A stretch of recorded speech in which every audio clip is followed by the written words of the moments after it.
Greetings. My name is Leroy Trusty. I'm Director of E-Learning here at Harvard Community College. I just want to talk to you just a little bit about teaching an online course and what it takes to humanize it. Now, oftentimes what we hear from different faculty, even students, and I hear this when I was taking care of online courses in other institutions, is that my professor, I don't know who my professor is. I don't know how this individual works, thinks.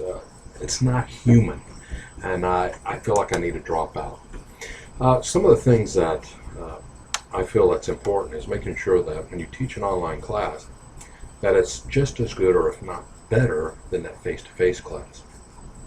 And I've actually had students who have come to me later on and tell me that they appreciated my class because they felt like they had one-on-one instruction versus being in an online class that nobody knew who everybody else is. And so with that, I'm just going to give you some of my ideas with this. But first, I want to just take this one article that came out August 3rd of this year, 2013. Rob Kelly wrote it. And he wrote about tips for humanizing your online class. And if you want a copy of this, you can give me a call and I can send a copy of this out to you. But it gives you some information regarding what is best for humanizing a class. And there are so many different ways, using Twitter, using some kind of real-time quizzing. I use introductions quite a bit. Used to be that you could have a web page, individual web pages on Blackboard, for instance. Individuals could have their own web page set up that students could look at, picture, a little bit of history about themselves. And I find if students post pictures and they talk about themselves, it was surprising just how much better, for me, I don't know how much better is the right terminology, but it had more interaction.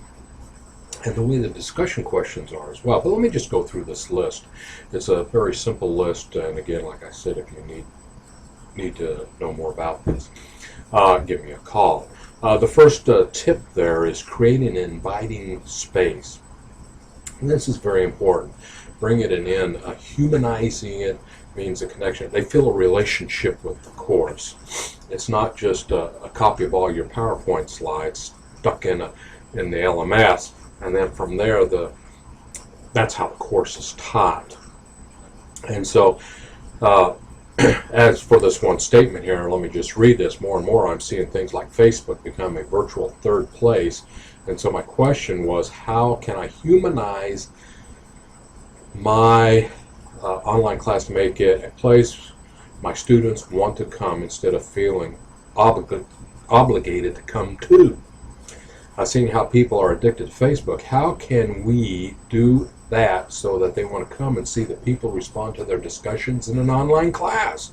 So my movement away from just presenting content and towards getting students involved.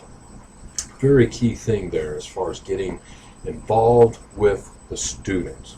Making it like a Facebook, a lot of questions, the discussion questions. Another one is include your personality.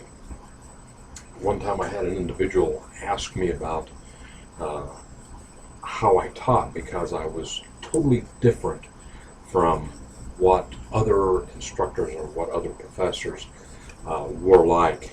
They felt like they knew me because of the way I talked, because I do videos a lot, the way I write, adding humor to the course if that's if that's possible, and some other things. So include your personality, because then students add their personality. Makes it a heck of a lot easier to grade discussions and papers if you know what that student's personality is like. Foster a positive coaching environment.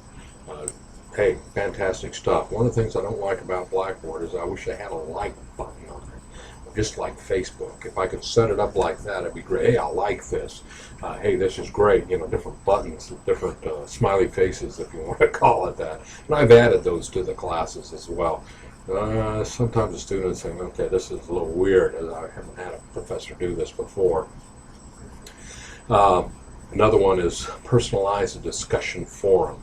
In other words, make it personal. And it's surprising because I taught a face-to-face class and I used Blackboard as a supplement to it. And I would ask the questions and the students would get into discussions. And I would tell them, we'll finish this discussion up in Blackboard. And it was surprising because the argument that was caused in class, I mean, I'm talking about an argument. The students came back into the discussion board and were able to really define what they were trying to say. And it was surprising in the next class as we talked, these two people that were going at it said, wow, I didn't realize what this person really meant when she said this. And then she said, well, I didn't realize what he meant with this, because the personalities came into it and personalized it. It really became a good way to communicate. And so these are some good ways to look at how we teach and how do we get students involved to make it more personal. And then another one is provide ways for students to make the course their own. This is a very key thing as well. How do we make it where that student feels like this is their class instead of just another 3 credit hours that they have to complete? And then another one, non-task communication. One of the things that I do is, again, we look in here, it says capacity to accommodate large photos of students. The ability for students to see who else is logged in at the course. A chat function allows students to know who is in the chat room. There is a chat room in Blackboard. You didn't know that. And you can set it up to where if the students want to communicate back and forth, they can. They can use a whiteboard, they can discuss.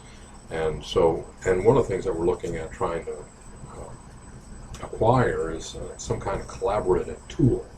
But there are other tools out there that you can encourage to use, although make sure that you understand what some of the limitations are and what could possibly happen when they get into it, such as Boo and Skype, FaceTime, and that. Because what we don't want is some crazed loon out there getting into these. But anyway, there are different ways that you can make the course more personal. And so this is, again, a way of looking at how we can teach an online class and encourage those students to stay on. Because what you're going to find is you're going to find a lot of students coming into the online class expecting pretty much a classroom. And I've had the students call up saying, it's not like a classroom. That's true, it's not. Can I make it better? There's ways that you can do that. And even just by using the screencast-o-matic, like I'm using for this little information here, you can use that as you go through your course, through your lectures, your PowerPoints, to help students understand. They understand then they see you as the instructor. And that's a very key thing. It's very important. And so these are just some different ideas. And if you have other ideas, you can post those on Twitter. And you can do that by going to Doc Trusty